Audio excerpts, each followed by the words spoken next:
കണ്ണടച്ച് തുറക്കുന്ന വേഗതയിൽ യുകെയിലെത്തിയ 1.5 ലക്ഷത്തോളം കെയർ വിസക്കാരിൽ നല്ല പങ്കും കേരളത്തിൽ നിന്നാണ് എന്ന് ഹോം ഓഫീസിന് വ്യക്തമായതോടെ വാർത്താമാധ്യമങ്ങൾക്ക് ബ്രിട്ടീഷ് സർക്കാരിന്റെ ഉന്നതങ്ങളിൽ നിന്നും ചോർന്നു ലഭിക്കുന്ന വിവരത്തിന്റെ ഭാഗമായിട്ടാണ് BBC ടീം കേരളത്തിലെത്തിയത്. യുകെയിൽ കെയർ വിസയിലെത്താനായി 15 ലക്ഷം രൂപയിലേറെ നൽകി കാത്തിരിക്കുന്ന അനേകം ഹതഭാഗ്യരെ BBC വെളിച്ചത്ത് കൊണ്ടുവരുമ്പോൾ മലയാളികൾക്ക് യുകെയിലേക്കുള്ള തൊഴിൽ വിസകളിൽ കടുത്ത നിയന്ത്രണത്തിനുള്ള സാധ്യതയാണ് കാത്തിരിക്കുന്നത്. കെയർ വിസകൾ ദുരുപയോഗം ചെയ്യപ്പെട്ടെന്ന് സ്ഥാനമൊഴിഞ്ഞ കൺസർവേറ്റീവ് സർക്കാർ തുറന്ന് സമ്മതിച്ചതിനു പിന്നാലെ പണം നൽകി UK വിസ സ്വന്തമാക്കിയതിന്റെ ഉത്ഭവ കേന്ദ്രം കേരളമായിരുന്നു എന്ന വെളിപ്പെടുത്തൽ ഒട്ടും ചെറുതല്ലാത്ത പ്രത്യാഘാതമാണ് ഭാവിയിൽ സൃഷ്ടിക്കുക. ഇപ്പോൾ ഈ ഭരണപരമായ ഉദാസീനതയ്ക്ക് ചെറുപ്പക്കാരുടെ ഭാവി തലമുറ വലിയ വില നൽകേണ്ടി വരുമെന്ന് വ്യക്തമാക്കുന്നതാണ് ഇന്നലെ BBC ഇന്ത്യ പുറത്തുവിട്ട നിർണായക റിപ്പോർട്ട്.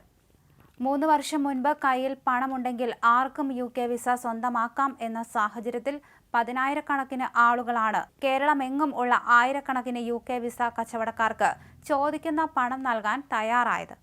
കേരളത്തിൽ ഒരു ജോലിക്ക് 25 ലക്ഷം എന്ന ഏറ്റവും മിതമായ കൈക്കൂലിയാകുമ്പോൾ ആ പണം മുടക്കിയാൽ UK പോലെ ഒരു രാജ്യത്ത് എത്താനാകുന്നത് മോശമാണോ എന്ന ചോദ്യമാണ് വിസ കച്ചവടക്കാർ സാധാരണക്കാരുടെ വിസാമോഹങ്ങൾക്ക് മേലെ വളരെ നിഷ്കളങ്കതയോടെ ചോദിച്ചുകൊണ്ടിരിക്കുന്നത്. കേട്ടപ്പോൾ ആ ചോദ്യത്തിൽ കഴമ്പുണ്ടല്ലോ എന്ന് തോന്നിയവർ മുൻപിൻ നോക്കാതെയാണ് UK വിസയ്ക്ക് പണം വാരിവലിച്ച് എറിഞ്ഞത്.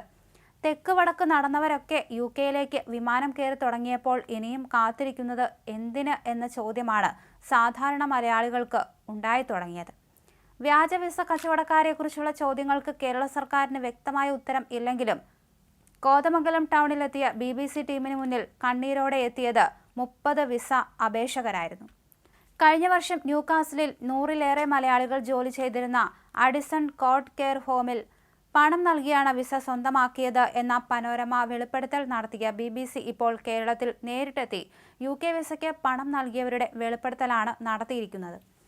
ബെഡ്ഫോർഡിലെ അൽഷിദ എന്ന ഡോംസ് കെയർ സ്ഥാപനത്തിനാണ് വിസയ്ക്ക് വേണ്ടി പണം നൽകിയത് എന്ന് തെളിവുകളോടെ വിസയ്ക്ക് ശ്രമിച്ചവർ പറയുമ്പോൾ കെയർ വിസ ദുരുപയോഗത്തിന്റെ വികൃത മുഖം മറനീക്കി പുറത്തു വരികയാണ്.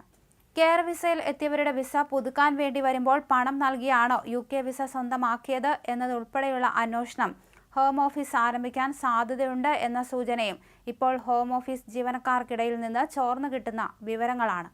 ഇപ്പോൾ BBC പുറത്തുവിട്ട മലയാളികൾ പണം നൽകിയാണ് UK വിസ സ്വന്തമാക്കുന്നത് എന്ന റിപ്പോർട്ടുകൾ സർക്കാരിലേക്ക് ഔദ്യോഗികമായി എത്തുന്നതോടെ ശക്തമായ കൂടുതൽ വിസ നിയന്ത്രണ നടപടികൾ ഏതു മേഖലയിൽ UKയിൽ ജോലിക്ക് ശ്രമിക്കുന്നവരെയും തേടിയെത്തും എന്നതാണ് അനന്തരഫലമായി മാറുന്നത്. ചുരുക്കത്തിൽ UK വിസ എന്നത് ഒരു കിട്ടാക്കനിയാകുന്ന സാഹചര്യത്തിലേക്കുള്ള ഒരുക്കങ്ങളാണിപ്പോൾ അണിയറയിൽ തയ്യാറാകുന്നത്.